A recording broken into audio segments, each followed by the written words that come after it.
Hello, classes. Welcome to macroeconomics for some of you, and welcome to microeconomics for the rest of you. Very excited to be teaching both of these courses.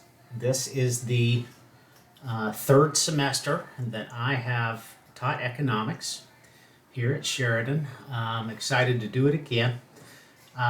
So economics, what is it? Well, it's the study of how do human beings cope with basically infinite wants with finite resources.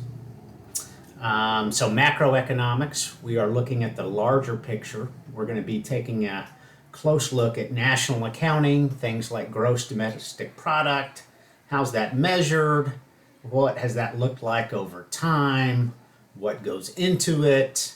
We're going to be taking a look at the overall banking system and that sort of thing. Big picture look. In microeconomics, we're going to be zooming in a little bit. We're going to get to the individual consumer behavior and the individual firm behavior. Economics is just about every single academic discipline that is social science, touches economics, an awful lot of science, and of course mathematics.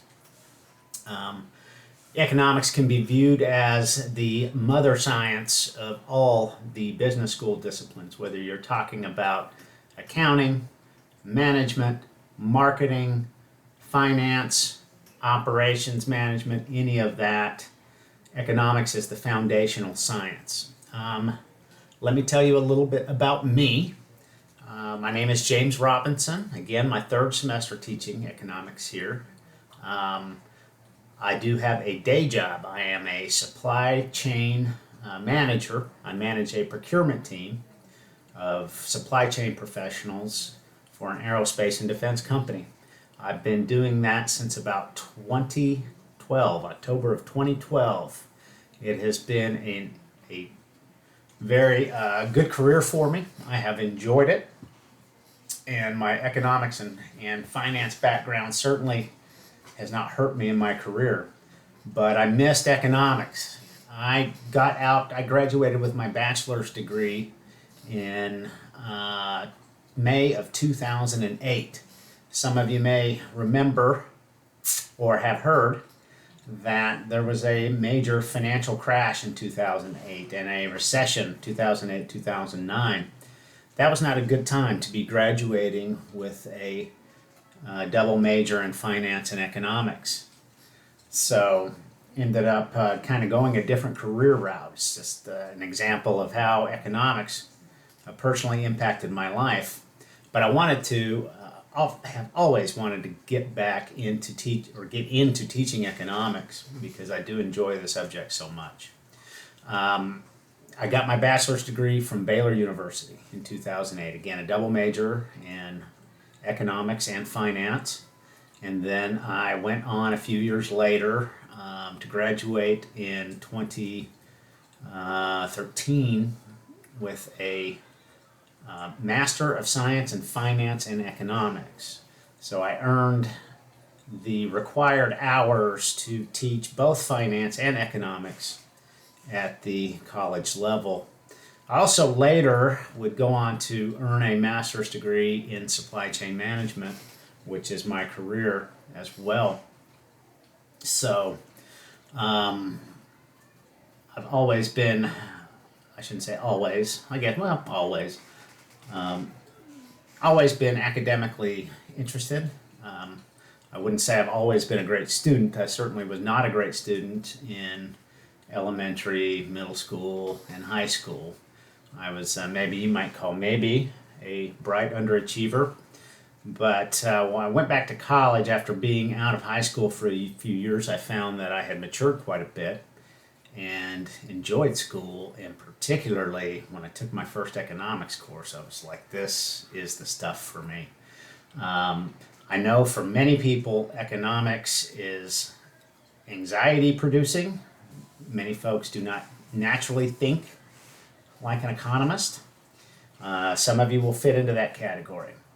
Some of you, economics, especially, principles of economics, is going to come so easy for you that you might wonder what you're doing in the class. But most of you will be like me. You'll be somewhere in the middle. It'll be a little challenging for you, but not too challenging. For those of you that economics scares you, if the quantitative part of economics scares you, don't be afraid. Yes, there's math and economics, but it's okay. I can almost guarantee you, if you do your work, you are going to be just fine, okay? So let me tell you a few things, okay? So we have a lot of work in this course, and when you look at the work that has to be done, some of you might feel overwhelmed, but trust me, you'll be fine. Just do it. Just do it. You will be fine. What we do, so most weeks you're going to have homework for over the chapters for both quantitative problems, and you will have discussion problems that come right out of the book, okay? You get full credit for those assignments if you simply attempt the work seriously. You don't necessarily, you're not going to get docked for having wrong answers. You're going to get docked for not turning in the work. And what we will do is, what I do after that is I will post the solutions to those for you the following week, typically, right? And so then you go back over them, you compare them to your answers, to what you answered, and you have any questions, concerns, or struggles, you get with me, we will work through those, okay? And then, you will have quizzes every week, almost every week. Not on exam week. You won't have assignments due on exam week, but you will have quizzes on all the other weeks. Okay, the quizzes will not look too darn different from the homework that you've done. If you've done your homework, you've went back and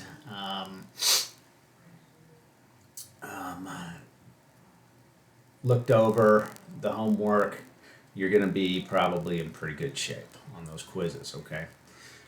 So the other thing, so we have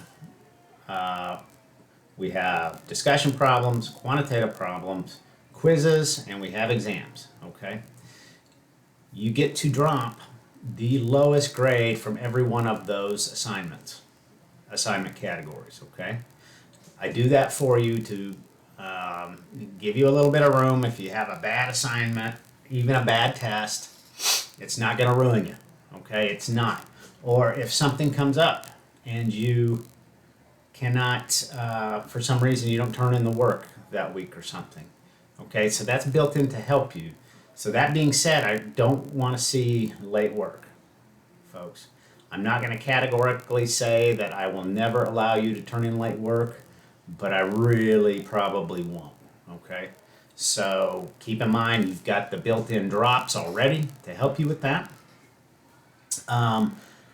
Obviously, I'm not on campus, so I'm not keeping office hours, but I provided you with my cell phone, and you can basically text me anytime. You can call me anytime, just please don't call me after, remember I'm in the Central Time Zone, right? So don't call me after 10 o'clock Mountain Time, and probably not before like 7 a.m. Mountain Time, okay? Now, if it is some kind of emergency, you can still call me.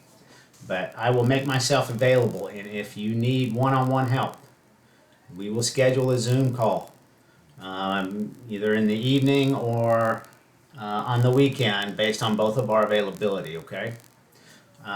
The big thing that I do not want anyone to do is look at this work and look at the course and think it's too much. It is not too much. It is a lot of work, but you can do it. You can do it, okay?